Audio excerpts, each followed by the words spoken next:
काम था, जहां जिसन तहां तिसन ना करे तो मरद कैसा। वो मैं काम किया तो अपने परछाइयों से हटना बहुत कठिन होती है भाई।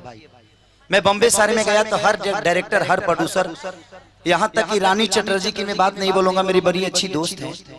जब मेरी पहली सिनेमा आई थी तो रानी चटर्जी ने प्रोड्यूसर से बोला कि इतना गंदा हीरो कहाँ से लेके आ गया। आज आप लोग के प्यार से वही रानी चटर्जी खेसारी से काम करने के लिए कहते हैं कि अच्छा है कोई सिनेमा किया जाए। तो होता है, आप अपने आप को बदल सकते हैं अगर आपके अंदर क्षमता है तो। किसी की सहारे की जरूरत नहीं है, किसी की सहारे की इस धरती पे जरूरत नहीं है। अगर आपके अंदर हौसला हो, आपके अंदर पावर है कुछ कर जाने की, तो इस धरती पे हर आदमी एक एकलव्य है। गुरु की जरूरत नहीं है। एकलव्य ऐसा आदमी था कि मूर्ति का पूजा कर कर और दुनिया का सबसे बड़ा धनुधारी बन गया। कोई जरूरी नहीं है रामायण पढ़ने से कोई विद्वान नहीं होता है। अगर चलाना है तो राम की परिभाषा को चलाइए।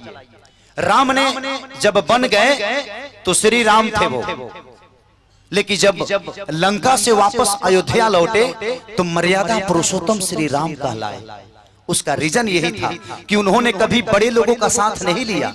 उन्होंने सुग्रीव को अपनाया, शिवरी का जूठा बैर खाया, नल और नील को अपनाया।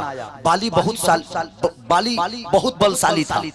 रावण को 6 महीने कांख में दाबकर और पूरे लंका को घुमा दिया था। 6 महीने तक कांख में दाबकर रावण को घुमाया था बाली। तो समस्या वो नहीं है, आप दलितों को लेकर चलिए, कमजोर वर्ग के लोगों को चलिए। हम करते क्या है, अगर एक ड्राइवर को मार्केट भेजना है तो उसको 25 बार समझाते हैं, यहाँ से राइट लेना, राइट से लेफ्ट लेना। उसके ऊपर छोड़कर तो देखिए, जिस दिन उसके ऊपर विश्वास करना सीखिएगा ना, आपका करता धरता भी आप ही की तरह तेज हो जाएगा और फिर उसको समझाने की जरूरत नहीं पड़ेगी। ये होता है। जब नल नील और सारे बानर समाज के लोग जब पत्थर फेंकते थे समुद्र में तो पत्थर तैरता था, तैरने लगता था। लेकिन जब राम जी एक पत्थर उठाकर समुद्र में फेंके तो वो पत्थर डूब गया। तो फिर राम जी ने हनुमान से पूछा कि हनुमान ये बताओ कि सब फेंक रहे हैं तो पत्थर ये तैर रहा है, लेकिन मैं फेंक रहा हूं तो ये डूब क्यों गया। तो उन्होंने एक ही जवाब दिया कि भगवान, जिसको आप छोड़ देंगे वो तो डूब ही जाएगा ना। ये तो पत्थर है, जिसको आप छोड़ देते हैं वो डूब जाता है, तो वो क्यों नहीं डूब जाएगा। तो उन्होंने दलितों को लेकर चला, कमजोर वर्ग के लोगों को चले, इसलिए यहां से वो राम बनकर गए थे। लेकिन जब लौटे तो मर्यादा पुरुषोत्तम श्री राम कहलाए। तो ये होता है। तो जीवन में कमजोर वर्ग के लोगों को लेकर चलिएगा। किसी अमीर के घर पे जाइएगा ना तो पानी पिलाने में 1.5 घंटा लगता है भाई, वो पानी लाने में 1.5 घंटा लाएगा।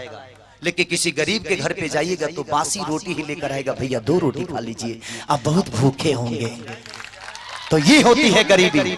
गरीबी में सिर्फ मोहब्बत मिलती है, गरीबी में सम्मान मिलता है, गरीबी में वो पावर है कि गरीब के घर पे जाने के बाद लगता है कि मैं अपने घर पे हूं, लेकिन अमीर के घर पर जाने के बाद लगता है कि किसी होटल में आ गया हूं मैं। ये होता है। तो गरीबों को लेकर चलिए, गरीबों को अनादर कभी मत करिए, उसका आदर करिए, उसका सम्मान करिए। अगर आपके पास 10 रुपये बचते हैं तो किसी गरीब को खिला दीजिए। जीवन में वो 10 रुपया कभी आपको 10 करोड़ कमाएगा। इसीलिए मैं गरीबों का मदद करता हूं, हम दर्दों का हमदर्द बनता हूं। जिसको दर्द होता है उसका मरहम बन के उसके पट्टी बन जाता हूं और उसके जीवन में साथ चलता हूं। और हमेशा चलना सीखिए आप लोग अपने आप को। हमेशा जो आदमी लड़ता है वो क्रांतिकारी कहलाता है। हम एक नेता का झंडा लेकर अपने सर पे बांध लेते हैं कि ये हमारे जात का आदमी है। किसी दिन आप भी जिस दिन खुद का झंडा बनाकर खड़ा होइएगा ना, तो लड़ना है तो क्रांतिकारी बन के लड़िए। किसी का झंडा लेकर घूमने की जरूरत नहीं है। आप कमाइएगा तो ही खाइएगा। आज चुनाव है, सब आदमी अपना अपना झंडा देकर आपको बुर्बक बना के कौन विकास करता है? कोई नहीं। जब आप कमाइएगा तभी ना खाइएगा जी। तो जब कमाइएगा तभी खाइएगा, तो हम किसी के पीछे भागेंगे क्यों? हम खुद का साम्राज्य खड़ा करेंगे, हमारा खुद का झंडा होगा। हम रहते अपने घर में है तो किसी दूसरे के लिए सर कटाने की कोई जरूरत नहीं है। आपके पीछे आपका परिवार है, आपका बच्चा है, आपका भविष्य है, आपकी जीवन है। उसको संवारिए और उसको संवारने में लगाइए। जातिवाद मत करिए। किसी भी जात का आदमी हो, इंसान तो है ना। तो ये हमेशा करिए, गरीबों का मदद करिए, किसी का बुरा मत चाहिए। रोड पे चलने वाली हर उस लड़की को बहन के रूप में देखिएगा ना, तो शायद आपके भी बहन को कोई देखेगा तो आपके नजरिए के हिसाब से उसको भी देखेगा। तो रोड पे चलने वाली हर उस लड़की को बहन के स्वरूप मानिए। हो सकता है कि किसी दिन वो बहन आपकी मान सम्मान को बचा ले। Love you. एक हनुमान जी की बात है, तो एक लास्ट मुखिया जी का लास्ट फरमाइश